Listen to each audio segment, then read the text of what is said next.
Hi guys, welcome to my channel. I'm Nondu Mazibugo. Today we are talking about the 5 must-have qualities to establish before you're 30 and develop in your 30s. So just a quick disclaimer, I have seen some lists online, so I thought that I'd hop on and share my personal experience together with some shared insights that I'm hoping that will provide clarity to someone else who may need them. So let's. Must have number one is confidence. One of the things that I've come to realize is that confidence sets the tone of what you deserve together with the opportunities that you are presented. And to further break it down, I have 3 personal high confidence boosters. Number one, reading.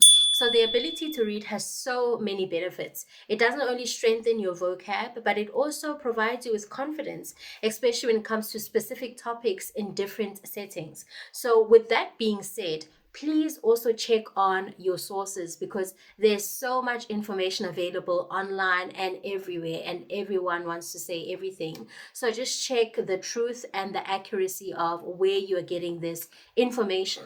So read, please. And then confidence booster number two is invest in your looks. Contrary to popular belief, your looks do matter. You having a great personality must match your looks. So you don't have to look like everyone else in the room, no, but do look good. Be presentable. Furthermore, there are some environments that don't care how smart or how kind you are, unfortunately. Please be yourself, be smart, be kind, but also do look good. This can definitely look different for all of us. So you just need to find what works for you, and from where you are or what you can afford, then you can just work it from there until you are thoroughly satisfied with how you look. Invest in your looks. Confidence booster number three is work. One of the biggest ways to stretch your mind, personality, and as well as your pockets is going to work or getting work done. Many times it's easy to tell the difference between the people who've put in their fair share of work and the ones who haven't. So getting your bag does wonders for your confidence. Between your pockets and your ability to learn crucial life skills, such as objection handling, learning different systems and protocols, and all of that. Putting in the work makes you become a person of value, and eventually the right environment will reward you, especially if you don't give up and are consistent on that. Back to must have qualities. Must have number two is purpose. Find it and live it. This is my personal motto, and it's an internal motto. One of my top 5 highly recommended must read books is a book by Rick Warren called The Purpose Driven Life. And with that said, I came across that gem when I was in high school. So that book quite shaped my thinking with regards to my purpose. It really imposed a critical way of thinking, and it's one of those books that you don't read for the sake of just striking it off the list. It does require you to participate in terms of you being able to think. So you need to make sure that you have time. And the last time I checked, the original book didn't have worksheets or workbooks, but it does, I think, in the first few chapters, encourage you to read one chapter per day, because it does require you to just go deep within the pockets of your mind to think about your life and your purpose as well. So with that being said, it is important for you to find your purpose. And I know that sometimes we hear this thing of, oh, but it's so unfair to put pressure on people to find their purpose while they're still young. But just think about it for a moment. If you start pursuing or searching out or seeking your purpose while you're still young, then it gives you much time to work on your purpose than run around in circles and only discover that like at the end of your life or quite late in life. So pursue your purpose. Must have number three is character. Stand for something. I really wanted to be like stand for anything, but that's not it. Be a person who develops character and stand. Stick by your word, apologize if you're wrong, and grow as a person, but definitely stand for something good. Why is this a confidence booster?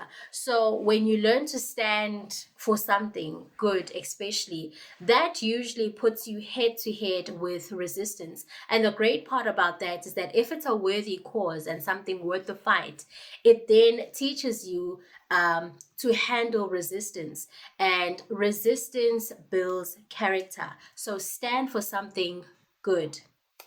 Must have number 4, have a healthy relationship with yourself. So this is a personal favorite. We oftentimes chase after the right job, the right people, the right environments, but we hardly actually sit down and self-evaluate and find out, am I having the best version of myself? Is life a dreadful experience, or I'm just going about it the wrong way? So that's because some of us come from environments where this is easy to cultivate, and then some of us have the dirty work of unlearning, relearning, becoming, and all of that. However, it doesn't have to be as dreadful as it seems. If there's one thing you get from today, it's this: develop a healthy relationship with yourself. Just try, because it absolutely sets the tone for the type of friends you make, even with the type of jobs and opportunities that are presented to you as well. And even eventually the people that you end up settling down with, or the person that you settle down with, rather. So develop a healthy relationship with yourself. And then lastly, number 5, develop a wholesome community. Community is the environment that determines whether you fail or not. So it's not completely, but mostly. And that's why must have number 4 comes in, and it's very important for you to work on, because there are some seasons in life that do require you to be isolated. So you must have such a healthy relationship with yourself that you're able to determine that, is this the best thing that I'm doing for myself and the community that I'm in? Should I be in this or not? And all of that. So with going back to community, establish and cultivate a sense of community. So one of the benefits of having a healthy sense of community is that it serves as an affirmation, support, and as well as an accountability structure. And this comes quite in handy, especially when you know your purpose, and especially through the very highs of highs and the very lows of lows in life. So it is very important to cultivate. And I just personally know that the garden of community is beautiful, especially when it's done correctly. But also, with that being said, I'd like to put in another disclaimer that don't force it. I know that sometimes there are just some challenges that we come across. Sometimes we may even find a challenge of, getting communities, because many times we hear people talking about develop or establish community and all of that. And some people don't even know where to start, and that may be a challenge on its own. So don't force it, because sometimes that's also an indication that instead of you wanting to pursue other people, pursue yourself, work on yourself, and then the best community for you will then eventually come up. And or maybe the environment will then be suitable, and you'd better be, or rather you'd be better prepared to handle that community.